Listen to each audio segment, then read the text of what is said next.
আমার নন্দের ছেলে আমাদের সাথে আমাদের বাড়িতেই থাকত। সে সবসময় আমাকে লুকিয়ে লুকিয়ে দেখত। একদিন আমি জামা কাপড় পাল্টাছিলাম। হঠাৎ আমি দেখতে পেলাম যে আমার নন্দের ছেলে আমাকে আড়াল থেকে দেখছে। আমি তাকে ধরে খুব মারি। সবার সামনে তাকে মেরে বাড়ি থেকে বের করে দিই। একদিন আমি বাজার থেকে ফিরে এসে আমার মেয়ের ঘরে যাই। আর সেখানে গিয়ে আমি যা দেখি তা দেখে আমার হুঁশ উড়ে যায়। কারণ আমার মেয়ের সাথে ববিতা কাজ করার সময় একটু চোখ কান খোলা রাখবে। সবসময় তাড়াহুড়ো করে কাজ করো তুমি। আমার শাশুড়ির গলার আওয়াজ শুনে আমি তাড়াতাড়ি কড়াইয়ের তেলে পেঁয়াজ ঢেলে বাইরে বেরিয়ে আসি। কে জানে আমি আবার কি ভুল করে ফেলেছি। আমার বিয়ের ৮ মাস হয়ে গেছে, আর এই ৮ মাসের একদিন ও যায়নি যেদিন আমি শাশুড়ির বকা খাইনি। আমার শাশুড়ি এক হাতে ঝাড়ু নিয়ে টিনের বাক্স কাছে দাঁড়িয়েছিলেন, যেটা দেওয়ালের সাথে লাগা ছিল। টিনের বাক্সের পেছন থেকে ঝাড়ু দিয়ে জোর করে ধুলো বের করার চেষ্টা করছিলেন। এটা ওনার রোজ দিনের কাজ, ঘরের কোনায় কোনায় গিয়ে আমার কাজের খুঁত বের করা। আমার স্বামী সবুজের আসার সময় হয়ে গেছে। সে যদি এসে তার মায়ের হাতে ঝাড়ু দেখে, তাহলে আমার কপালে দুঃখ আছে। আমি এগিয়ে গিয়ে মাকে বলি, ঝাড়ুটা আমাকে দিন মা, আমি ধুলো বের করছি। শাশুড়ি মা মুখটা বেজার করে আমার হাতে ঝাড়ুটা ধরিয়ে দেন আর বলেন, যখন আমার মেয়ে ঘর পরিষ্কার করত তখন পুরো বাড়ি চকচক করত। সে শ্বশুর বাড়ি চলে যাওয়ার পর থেকে বাড়ির চমকটাই নষ্ট হয়ে গেছে। উনার কথা শুনে আমার খারাপ লাগে। আমি সারাদিন ধরে বাড়ির কাজ করতাম, কিন্তু কিছুতেই উনার মেয়ের মতন কাজ করতে পারতাম না। অনেক কষ্টে আমি কোণা থেকে না দেখতে পাওয়া ধুলো বের করে যখন রান্নাঘরে যাই, তখন দেখি সব পেঁয়াজ পুড়ে কালো হয়ে গেছে। আমি বুঝতে পারছিলাম না আমি কি করব। বাড়িতে আর পেঁয়াজ নেই, আর বিকেলে আমার ননদ আসবে তার স্বামীর সাথে। আমি শাশুড়িকে কিছু না বলে চটপট ঘরে গিয়ে সবুজকে ফোন করে বলি সে যেন ফেরার সময় পেঁয়াজ কিনে নিয়ে আসে। এটা শুনে সবুজ একটু রেগে যায় আর বলে, তোমার সব কাজ শেষ মুহূর্তে কেন মনে পড়ে? কিন্তু যখন আমি তাকে অনেক অনুরোধ করি, তখন সে রাজি হয়ে যায় আর ফেরার সময় পেঁয়াজ কিনে নিয়ে আসে। তার আগে আমি লুকিয়ে লুকিয়ে পোড়া পেঁয়াজগুলো ওখান থেকে সরিয়ে দিই। আমার নন্দের আসার আগেই আমি বিরিয়ানি বানিয়ে ফেলি। আমার নন্দের বিয়ে আমার সাথেই একসময় হয়েছিল। সে শ্বশুর বাড়ি চলে গেলেও তার সুস্মৃতি এই বাড়িতে রেখে গিয়েছিল। উঠতে বসতে আমার শাশুড়ি তার মেয়ের কথা বলতেন। আমি খুব যত্ন করে ডাইনিং টেবিলে খাবার সাজাই। আমরা সবাই যখন খেতে বসি, তখন আমার স্বামী আমার বিরিয়ানির খুব প্রশংসা করে, কিন্তু আমার শাশুড়ি আমার সব আনন্দে জল ঢেলে দেন। তিনি বলেন, কিন্তু আমার মেয়ের হাতের বিরিয়ানির রংটাও কত সুন্দর হতো। এটা শুনে আমার সারা দিনের খাটুনি মাটি হয়ে গেল। আমার পেটটাও একদম ভরে গেল, আর কোনো খিদে রইল না। আমি সবার এত বাসন তুলে সেগুলো রান্নাঘরে মাজতে নিয়ে যাই। আমার চোখে পানি চলে আসে। আমার বাপের বাড়ির কথা মনে পড়ে যায়। ওখানে বাবা আমার সব কাজের প্রশংসা করত। আমার রান্না করা খাবার তো সবাই চেটে পুটে খেত, আর এখানে হাজার চেষ্টা করা সত্ত্বেও কারোর আমার কাজ পছন্দ হয়ে ওঠে না। আমার স্বামী আর শাশুড়ি সারাদিন আমার নন্দের নাম করত। আমার ননদ তাদের প্রাণ ছিল। আমার শাশুড়ির ভাইয়ের ছেলের বিয়ে ছিল, আর তার জন্য আমি জামা কাপড় খুঁজছিলাম। তখন আমার শাশুড়ি আমার ঘরে এসে বলেন, বৌমা, আজ তুমি শাড়ি পরে যেও, কারণ আমার মেয়েও শাড়ি পরে। এটা শুনে আমি চিন্তায় পড়ে যাই। আমি শাড়ি সামলাতে পারি না, কিন্তু আমি এটা বুঝতে পারছি না যে আমার ননদ শাড়ি পরছে বলে আমাকেও কেন শাড়ি পরতে হবে। সবুজ অফিস থেকে ফিরে আমার গোমরা মুখ দেখে জিজ্ঞেস করে, কি হয়েছে তোমার? আমি বলি, মা আমাকে শাড়ি পরতে বলেছেন। আমার শাড়ি পরতে ভালো লাগে না। হাজার চেষ্টা করে পুরো শরীর ঢাকা সত্ত্বেও আমার মনে হয় যে আমার চেহারাটা পুরো ঢাকা পড়ে না। সবুজ এসে বলে, তুমি শাড়ি পরো না, শাড়ি শুধু আমার বোনকেই মানায়। এটা শুনে আমার খুব রাগ হয়। আমি জেদ করে শাড়ি পরি আর কোনো রকমে তুলতে তুলতে বিয়ে বাড়িতে গিয়ে পৌঁছায়। ওখানে গিয়ে আমি জানতে পারি যে আমার ননদ গর্ভবতী। সে খুশি হয়ে সবাইকে এই খবরটা শোনাচ্ছিল। এটা শুনে আমিও খুশি হই, কিন্তু কিছুক্ষণ পর আমার সব আনন্দ মাটি হয়ে যায়। আমার ননদ গর্ভবতী শুনে সবাই আমাকে প্রশ্ন করতে শুরু করে যে আমি কবে গর্ভবতী হব, কারণ আমাদের একসাথে বিয়ে হয়েছিল। আমি বুঝতে পারছিলাম না সবার প্রশ্নের কি উত্তর দেব। পরের দিন আমার শাশুড়ি আমাকে ডাক্তারের কাছে নিয়ে যান। তারপর জানা যায় যে আমার কিছু সমস্যা, যার চিকিৎসা হওয়ার পরেই আমি মা হতে পারব। বাড়িতে এসে আমার শাশুড়ির সারা বাড়ি মাথায় তোলে। আমি ঘরে দরজা বন্ধ করে বসে থাকি। সবুজ আমাকে এই নিয়ে কিছু বলে না, কিন্তু সবাই আবার আমার নন্দের প্রশংসা করতে থাকে। আমার শাশুড়ি তার জন্য অনেক রকমের রান্না করতেন। আমাদের বাড়ি থেকে তার জন্য খাবার, ফল, জুস সব যেত, যেন মনে হতো যে তার শ্বশুর বাড়িতে কিছুই নেই। শেষমেশ সেই দিনটা আসে যেদিন আমার নন্দের একটা ফুটফুটে ছেলের জন্ম দেয়। আমার নন্দের ছেলে অনেক ছোট বয়স থেকেই আমাদের বাড়িতে থাকত। আমার নন্দের স্বামী কাজে যাওয়ার সময় তাকে আমাদের বাড়িতে দিয়ে যেত, আর ফেরার পথে তাকে নিয়ে যেত। আমার ননদ ঘর আর বাচ্চা দুটো একসাথে সামলাতে পারত না, তাই সে তার ছেলেকে আমাদের বাড়িতে পাঠিয়ে দিত। সেই ছোট বাচ্চাটাকে আমি খুব ভালোবেসে ফেলি। আমার শাশুড়ি মায়ের বয়স হয়েছিল, উনার ক্ষমতা ছিল না এত ছোট একটা বাচ্চাকে সামলানোর। তাই আমার নন্দের ছেলে সেলিমের দায়িত্ব আমার ঘাড়ে এসে পড়ে। কিছুদিন পর আবার শুভ্র আসে যে আমার ননদ আবার মা হতে চলেছে। তারপর সে সেলিমকে পুরোপুরি আমার উপর ছেড়ে দেয়। আমিও সেলিমকে নিজের সন্তানের মতন বড় করতে থাকি। আমার নিজের কোনো সন্তান ছিল না, তাই আমি সেলিমকে নিজের সন্তান ভাবতাম। আমার ননদ সেলিমকে আর বাড়ি ফিরিয়ে নিয়ে যাওয়ার কথা বলে না, আর সে বরাবরের মতন আমাদের বাড়িতেই থেকে যায়। আমার সেলিমের প্রতি ভালোবাসা দেখে স্রষ্টার আমার উপর কৃত হয়। সেলিমের যখন 4 বছর বয়স তখন আমার একটা মেয়ে হয়। আমার মেয়ে হওয়ার পরেও আমি সেলিমকে নিজের কাছে রাখি আর দুটো বাচ্চাকেই একসাথে বড় করি। আমার নন্দের একের পর এক করে মোট 5টা বাচ্চা হয়, তাই তার সেলিমকে নিয়ে আর কোনো চিন্তা ছিল না। আমার শাশুড়ি সেলিমকে ছাড়া এক মুহূর্ত থাকতে পারতেন না, তাই সে আমাদের বাড়িতেই বড় হয়। দেখতে দেখতে অনেকগুলো বছর কেটে যায়। আমার মেয়ের রেশমার বয়স এখন 15 বছর, আর সেলিমের বয়স 19 বছর। আমার এখনো মনে হয় যে আমি কালকেই বিয়ে করে এই বাড়িতে এসেছি। আমার শাশুড়ি মায়ের বয়স হয়েছে, উনি আজকাল ঘর থেকে খুব একটা বের হন না। আমাদের দিনকাল ভালোই কাটছিল। একদিন আমি খাটে বসে চা খাচ্ছিলাম আর রেশমা আমার পাশে বসে বই পড়ছিল। আমি তাকে জিজ্ঞেস করি, কি ব্যাপার রেশমা, আজকাল তোর সেলিম দাদা তোকে পড়াশোনায় সাহায্য করে না? রেশমা মাথা নাড়ে আর বলে, আজকাল আমার সেলিম দাদার ব্যবহার ভালো লাগে না। ও কেমন বদলে গেছে, তাই ওর সাথে কথা বলতে আর তেমন ইচ্ছে করে না। ওর সাহায্যের আমার কোনো প্রয়োজন নেই, আমি নিজেই পড়ে নেব। এটা শুনে আমার হাসি পায়।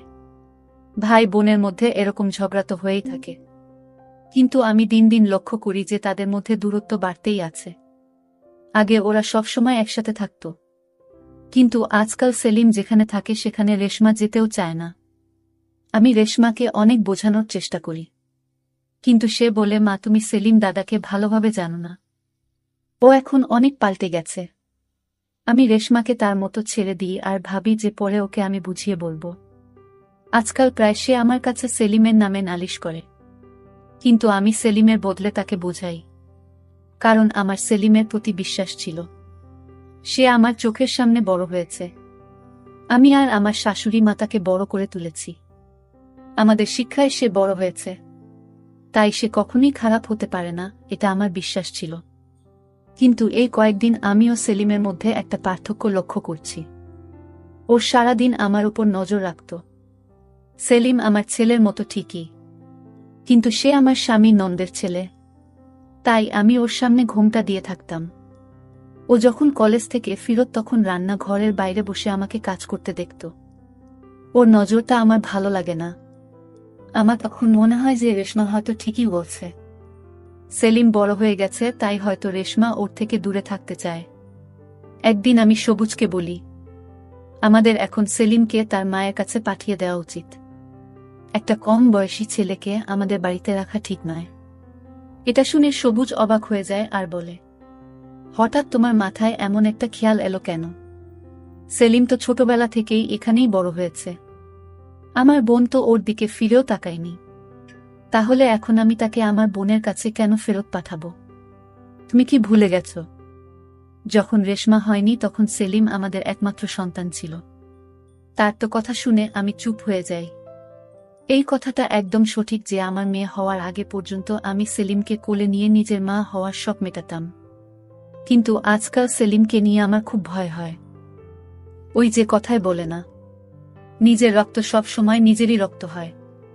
আর সেলিম আমার নিজের ছেলে নয়। তখন গরমকাল ছিল। দুপুরে খুব চড়া রোদ উঠেছিল। ছেলে মেয়েরা সব কলেজ থেকে ফিরে এসে যে যার মতো নিজের ঘরে চলে গেছিল। আমি ছাদে কাপড় কাচতে যাই আর সব কাপড় কেচে যখন আমি নিচে নেমে আসি তখন আমার গা পুরো ঘামে ভিজে গেছিল। আমি ভাবি যে রাতের খাবার বানানোর আগে আমি কাপড়টা বদলে ফেলি। আমি ঘরে গিয়ে কাপড় বদলাতে শুরু করি। হঠাৎ আমার মনে হয় যে কেউ আমাকে দেখছে। আমি পেছনে ঘুরে দেখতেই ঘরের জানালাটা বন্ধ হয়ে যায়। আমি হতবাক হয়ে তাকিয়ে থাকি জানালাটা খোলে। কেউ একটা আমাকে কাপড় বদলাতে দেখছিল। ওই জানালাটা আমাদের আম বাগানের পাশেই। তাড়াহুড়োতে আমি জানালাটা বন্ধ করতে ভুলে গেছিলাম। আমি দূরে আম বাগানের দিকে যাই। আমি দেখতে চাই কে আমাকে কাপড় বদলানোর সময় দেখছিল। বাড়িতে তখন সেলিম, রেশমা আর আমার শাশুড়ি মা ছাড়া আর কেউ ছিল না। আর সবুজ তখনও বাড়ি ফিরেনি। আমি বাগানে গিয়ে দেখি সেলিম আমার জানালার কাছে দাঁড়িয়ে আছে।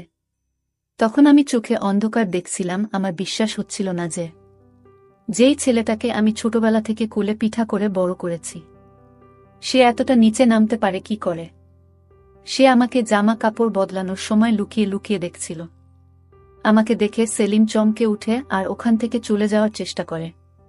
তখনই আমি ওকে ধরে মারতে শুরু করি। আর আমি ওকে মারতে মারতে ঘরের ভিতরে নিয়ে আসি। সবুজ তখন অফিস থেকে বাড়ি ফিরে এসেছিল।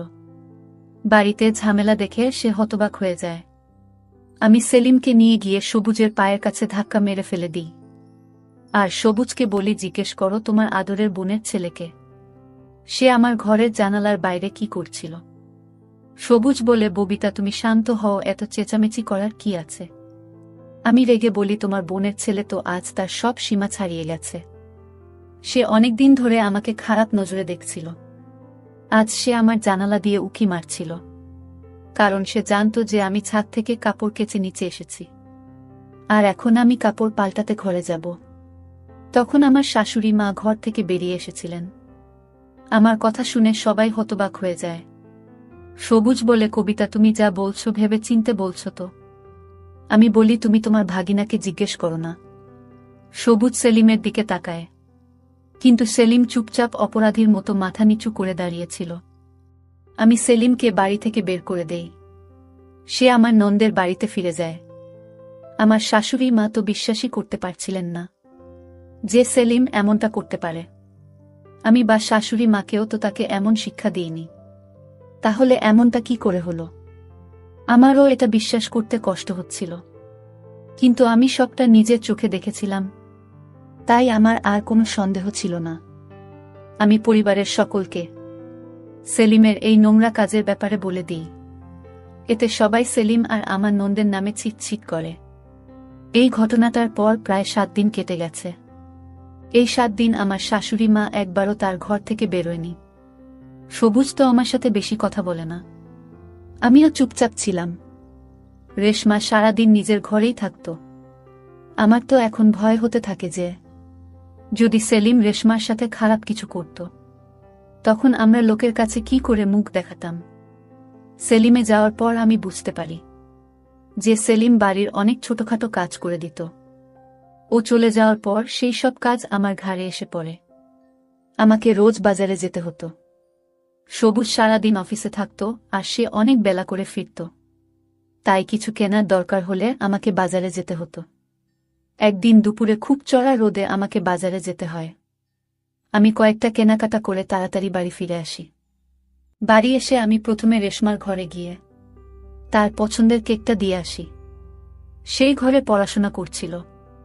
আমি তার জন্য তার পছন্দের কেকের দোকান থেকে কেক আর চকলেট কিনে এনেছি।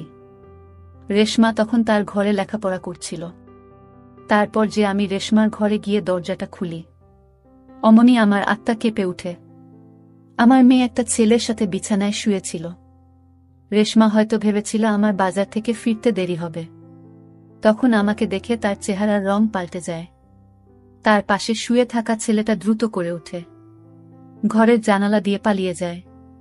আমি তার পিছু নিয়ে আম বাগানে যাই, কিন্তু সে পেছনে দরজা দিয়ে পালিয়ে যায়। সে এত তাড়াতাড়ি পালায় যেন মনে হয় এটা তার প্রতিদিনের অভ্যাস। আমি হতাশ হয়ে বাগানে বসে পড়ি। রেশমা আমার জন্য জল নিয়ে আসে, কিন্তু আমি জলের গ্লাসটা মাটিতে ফেলে ভেঙে ফেলি। আমি রেশমার চুলের মুঠি ধরে বলি, সত্যি করে বল, এসব কতদিন ধরে চলছে? ওই ছেলেটা কে ছিল যে দুপুর বেলা তোর ঘরে ঢুকেছিল? রেশমা ভয়ে কেঁদে ফেলে, কিন্তু আমি বলি, আজ আমার হাত থেকে তুমি কিছুতেই বাঁচতে পারবে না। রেশমা কাঁদতে কাঁদতে বলে, এই ছেলেটা আমার সাথে কলেজে পড়ে। আমি ওকে খুব পছন্দ করি, কিন্তু সেলিমের ওকে পছন্দ ছিল না।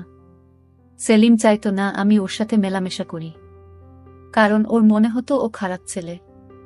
রেশমা আরও বলে যে সেলিম রেশমাকে ওই ছেলেটার সাথে মেলামেশা করতে বারণ করত, আর এই কারণেই ওদের মধ্যে দূরত্ব বেড়েছিল।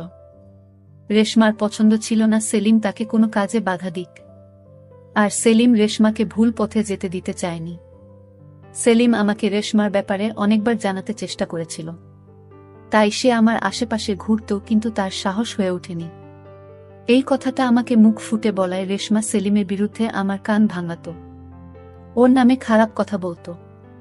তাই আমি সেলিমের নজরের খারাপ অর্থ বের করেছিলাম, কিন্তু সেলিম আসলে আমাকে রেশমার ব্যাপারে বলতে চেয়েছিল। সেদিনও যখন আমি জামা কাপড় পাল্টাছিলাম, তখন ওই ছেলেটা রেশমার সাথে দেখা করে।